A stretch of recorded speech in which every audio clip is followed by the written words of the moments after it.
Соңку сааттарга алынган орчундуу окуялар менен таанышып алыңыз. Ал кабарлардын кыскача мазмуну төмөндөгүдөй.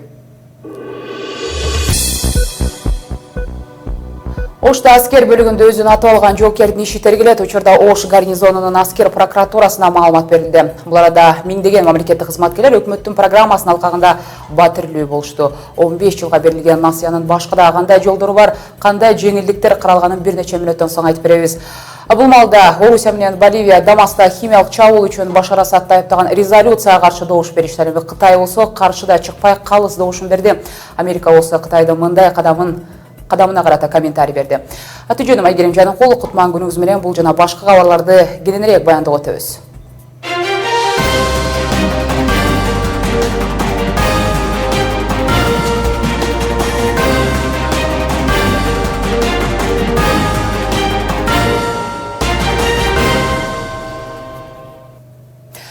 Бул аймактык кабарлар менен баштайм. Ошто аскер бөлүгүндө өзүн атып алган жоокердин иши тергелет. Учурда Ош гарнизонуна бул туурасында прокуратурага маалымат берилген. Эске салсак, катардагы жоокер кызмат өтөп жаткан, катардагы жоокер капыстан өзүн атып алган, жоокер куралга этиятсыз мамиле кылган айтылууда. Дароо биринчи медициналык жардам көрсөтүлгөн, бирок ооруканага жетпей көз жумгандыгы айтылууда. Кызмат өтөө маалында өзүнө ок атып алган жоокерлердин мындай учуру биринчи эле болуп жаткан жок. Буга чейин өткөн жылы кышында балыкчыда катарлашын атып алган, кийинчерээк камакка алынып, ага карата шалакылык кароо кызматы учурунда эрежелерди бузуу жана курал колдонуу коопсуздугун бузуу беренелери боюнча кылмыш иши козголгон.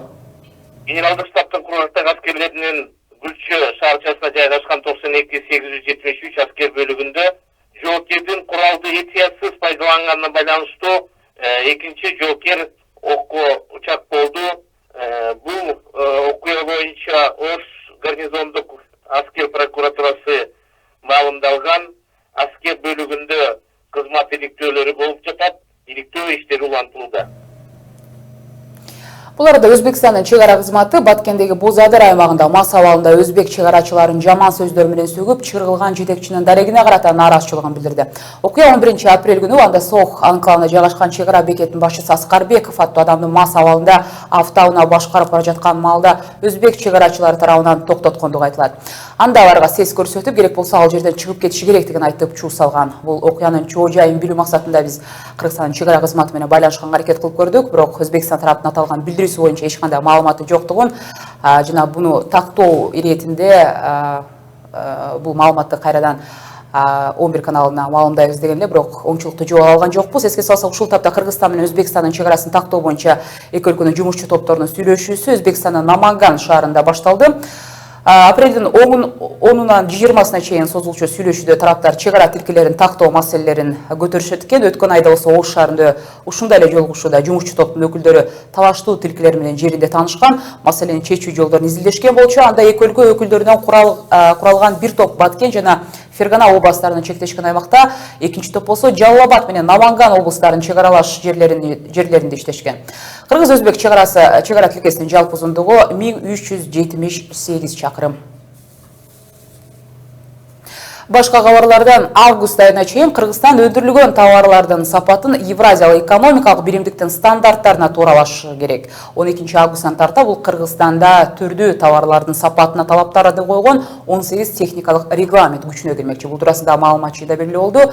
Биринчи 16 техникалык регламент Кыргызстанда былтыр февраль айынан тарта күчүнө кирген. В соответствии с решением. Алар негизинен товарлардын коопсуздугуна багытталган. Темир жол тармагынын инфраструктурасына, пиротехникага, балдар оюнчуктарына, лифттерге, жеңил өнөр жай товарларына, тамак аш өндүрүшүнө, шире, май, эмеректерге, сүт, эт азыктары сыяктуу бир нече товарларга дагы техникалык талаптар күчөтүлөт. 2016 года. Өкмөттүн жеткиликтүү турак жай программасынын алкагында бүгүн миңдеген мамлекеттик кызматкерлер үйлүү болушту. Буга чейин турак жай менен камсыз кылууда жарандарга чыныгы каржылык колдоо гана көрсөтпөстөн, мамлекеттик органдарда да кадрлардын тез алмашууларын жойуп, үй бүлө мамилелерин бекемдеп, коомдо социалдык курчту азайтат деп, ушул банктар менен иш берүүчү уюмдардын кошумча каржы ресурстарын ошол эле тармакка өбүлгө болор айтылган болчу. Бул туурасында аталган маселе туурасында экономика министрлиги үйлүү болгон жарандарга сертификат таратып жатып, буларды билдирди. Биздин программабыз бүгүнкү күндө ошо Кыргызстандын тарыхында жакшы иштеп аткан программалардын бири эсептелет. дагы бир жолу айтайын, бул программа социалдык сектордагы иштеп аткан, бюджеттик сектордо иштеп аткан мугалимдерге, врачтарга байланыштуу. Бүгүнкү күндө өкмөт биздин Германия мамлекети менен мындай Кайфел Дайбул банкы менен да сүйлөшүп, алардан дагы грант түрүндө акча алып, бул дагы гранттагы биздин ушул турак жай маселесин өнүктүрүүгө жумшалат. Албетте бул бүгүнкү күндө мамлекет тарабынан кылаткан эң мындай жакшы иштердин бири деп эсептейм. Белли кетсек, насыя сом менен берилет, ал эч кандай доллар курсуна, инфляцияга байланышпайт экен, жана каражат 15 жылдык мөөнөт менен берилерин билдирип кетейин. Айтор, насыя туурасында калган суроолорум кесиптешим Мирлан Айталыга узатылат. Мирлан, адегенде келиңиз үй алам дегендерге керектүү болгон негизги маалыматтар тууралуу кеп салсаңыз сөз сизде. Саламатсызбы, Айгерим. Рахмат. Мамлекеттик ипотекалык компаниянын бул ишин каражат министрлиги, финансы министрлиги каржылап 2,5 миллиард сом бул иш чарага бөлүнгөн. Мөөнөтү 10 жыл, жылдык пайызы 3. Насыяны алууга мамлекеттик тармактарда иштеген кызматкерлер арыз жаза алышат, жана алам дегендерге, насыяны алам дегендерге бир нече талаптар коюлган. Анын эң негизгиси өзүнүн турак жайы жоктугу же турак жайы болсо дагы ошону кеңейтүү зарылчылыгы болуп эсептелинет. Мындан тышкары мамлекеттик кызматта иштеп жүргөн убакта каза болгон же майып балдары бар үй бүлөлөргө же көп балалуу үй бүлөлөргө артыкчылык берилери билдирилүүдө. Азыр сиздердин назарыңыздарга мен Кыргызстан боюнча канча жаран насыя алганын жана кайсы аймактарда канча жаран насыя алганын сиздердин назарыңыздарга көрсөтүп кетейин. Билим берүү 431, саламаттыкты сактоо 204, социалдык өнүктүрүү 30, маданият 31, бюджеттик башка уюмдар 304, баардыгы 1000. Бишкек 376, Чүй 128, Талас 26, Нарын 39, Мысыкөл 114, Ош шаары 174, Ош 28, Жалал-Абад 94, Баткен 21, баардыгы 1000. Сизби? Жок. Мирлан, ушул тапта адамдар кайсы тармакта иштегендер экен? Жанагыда бүгүн биз айттыбыз 100 кечиресиздер 1000ге жакын сертификат алгандар. Бул мугалимдерби же докторлорбу, мамлекеттик кызматкерлер болгондо? Төмөндөгү тизмеден көрсөтүлгөндөй, азырынча негизи жалпысынан алганда биздин коомдо бул мамлекеттик ипотека компаниясынын иш-чарасы анчалык популярдуу болбой келет. Анткени коммерциялык же болбосо мамлекеттик банктардын талаптарына кээ бир жарандар, мамлекеттик кызматта иштеген кээ бир жарандар талаптарга бир аз кудурети жетпей калышы мүмкүн да. Анткени эң алгачкы төлөм эле 25%дан жогору болуп атат да. Ошол үчүн бул жагынан бир аз кыйынчылык пайда келиши мүмкүн. Бирок экономика министрлигинен кабарлангандай, бара-бара бул көрүнүштү биздин калкка көбүрөөк популярдуу кылып, калктын керегине жарайт деген ишенимин билдиришүүдө. Азыр ошо экономика министринин интервьюсун назарыңыздарга тартуулап кетсем. Мирлан, мен кошумча суроо берейин деп атам, ушул эмелеке сиз айткан жоңуңузга карата. Тактап айтканда, жанагы 25% бул алдыдагы ошол ипотеканы алам деген адам дегенде ошол пайызды төлөш керек, андан кийин 15 жылга жанагындай бөлүнөт турбайбы? Мен туура эле түшүндүмбү? Ооба, ошондой талаптар бар экен. Бирөөгө койгон маселеси кандай экен? Себеби дегенде коммерциялык эле банктар бар, ошондой деле талап менен алар.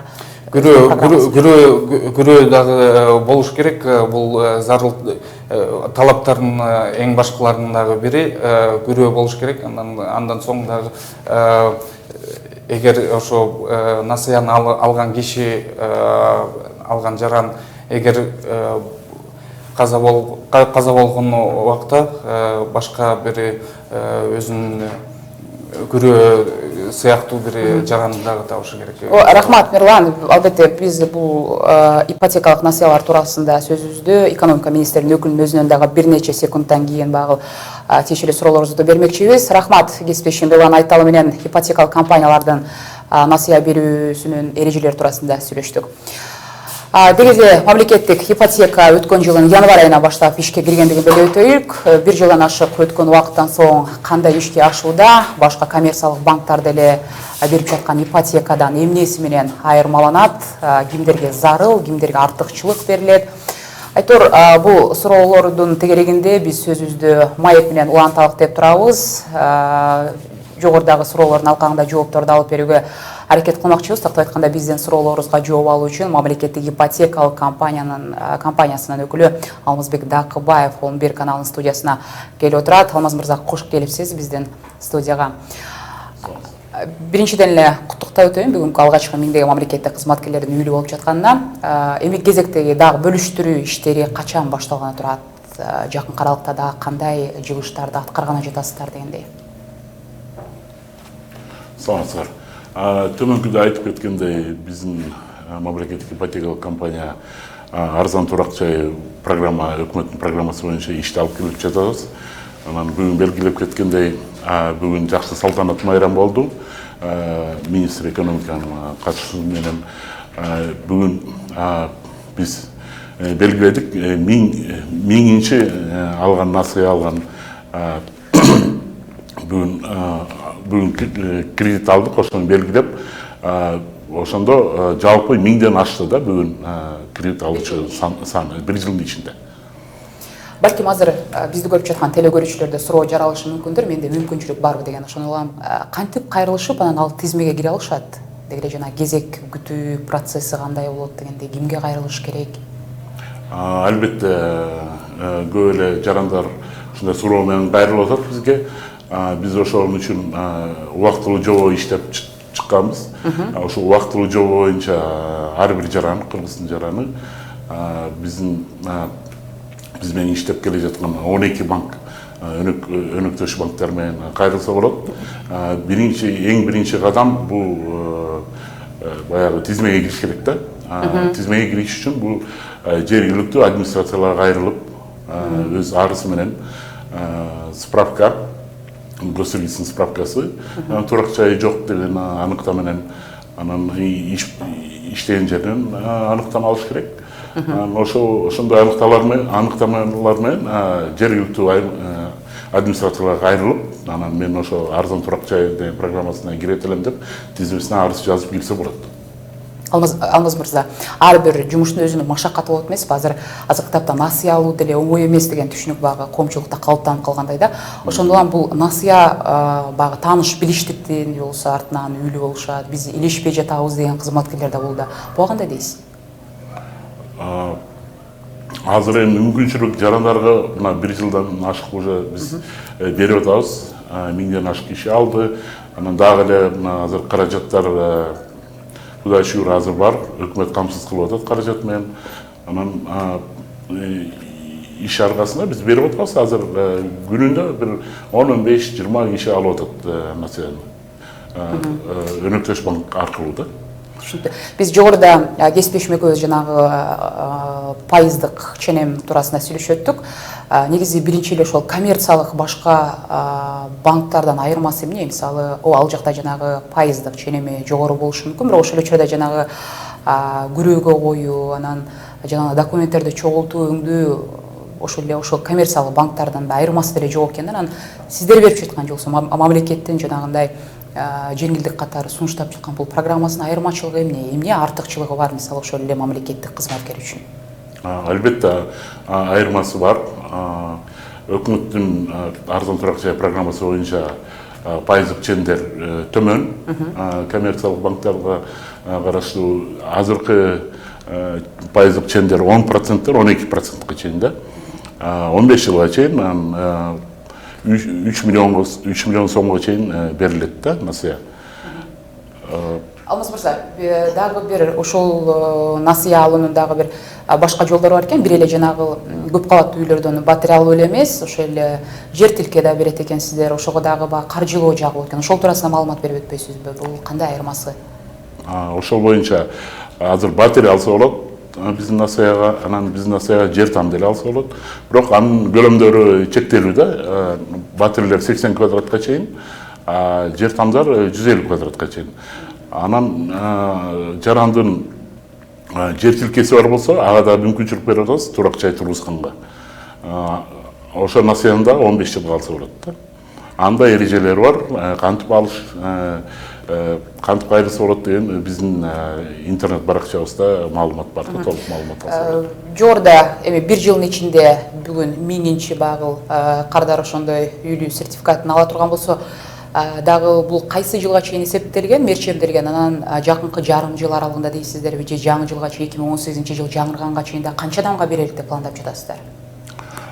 Биздин план боюнча ушул жылы 3000 чейин жеткиребиз деген ойлор бар да. Буйруса, каражат жеткиликтүү болсо, анан элибиздин мүмкүнчүлүгү бар болсо, мен ойлойм ошо 3000 деген жетишебиз да насаяга, 3000 насаяга. Алмаз мырза, дагы бир ушул ипотекалык насыя ала турган маалда мамлекеттик кызматтарда иштеген жарандардын жанагы биздин ички миграцияны эске алганда, жанагындай жашаган туруктуу жери жок болгон жерде документтерди алыш керек эмес. Ошого байланыштуу да суроолор келип жатат да. Бул кандай болуп калат? Мисалы, аймактардан келген адамдар бул Бишкекте деле туруктуу баягы жашаган жери жок болгондон баягы документтери жок, ошондуктан ошолор деле бериле береби деген суроо болот. Буга кандай жооп алсак болот? Программа боюнча биз албетте ар бир жаранга берген укуктуубуз. Бирок биз менен 12 банк иштейт. Анан банктар өздөрүнүн ички процедуралары менен берилет да. Ар бир насыя бериш үчүн өзүнчө эрежелер бар да. Ошо жаран ошо эрежелерге туура келсе, баягы кредиттик историясын карайт, анан мүмкүнчүлүгүн карайт, анан ала турган турак жайдын да эрежелерин карап туруп, мүмкүнчүлүктөрү бар болсо, ошондо банк өзү макулдугун берип, анан бизге кайрылат арыз менен, анан биз ошону каржылайбыз да. Түшүнүктүү. Насыя ала турган адамды же болсо займчы деп айтат эмессизби? Банктын алдында жана милдетин же кепилдик бере турган адамы болуш керек деген дагы пунктту көрдүм. Бул иш жүзүнө келгенде кыйынчылык жаратпайбы? Ошол эле алып жаткан мамлекет. Эми азыр көп деле кыйынчылык жараткан жок. Анткени бул насыя алган эрежеси да. Ар бир насыя мындай албетте кепилдик болуш керек. Кепилдик болуш керек, анан ала турган үй ошо күрөөгө коюлат да. Ошо ипотеканын айырмасы башка насыялардан көрө. Ошо ала турган үйдү насыя күрөөгө койсо болот да. Рахмат сизге, Алмаз мырза. Биздин мамлекеттик ипотекалык компания, же болбосо ипотекалык насыялар туурасында сөз үздү. Аталган мамлекеттик ипотекалык компаниянын өкүлү Алмаз Дакыбаев менен сүйлөштүк. Биз болсо уктуруубузду берүүбүздү улантабыз. Башка кабарларга, тактап айтканда дүйнө жаңылыктарына өтсөк.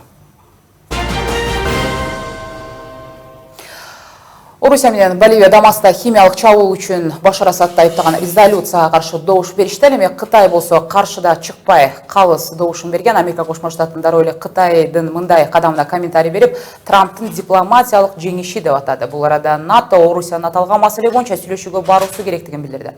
Эске салсак, бүгүн Бириккен Улуттар уюмунун коопсуздук кеңешинде 90 адамдын өмүрүн алган Сириянын Идлиб провинциясындагы химиялык чабуул боюнча резолюция каралган. Орусия менен ошол документке карата каршы добушун берген. Белгилей кетсек, Кошмо Штаттардын мамлекеттик катчысы Рекс Тиллерсон биринчи жолу Москвага келип, Орусиянын тышкы иштер министри Сергей Лавров менен жолуккан. Бул жолугушууну болсо Дональд Трамп ийгиликтүү болду деп дагы атады. Орусия менен Америка Кошмо Штаты мамилеси, ошондой эле Сириядагы азыркы абалды талкуулоо үчүн келген Тиллерсон эки өлкөнүн алакасы жакшыраарына үмүт артарын мындайча билдирди.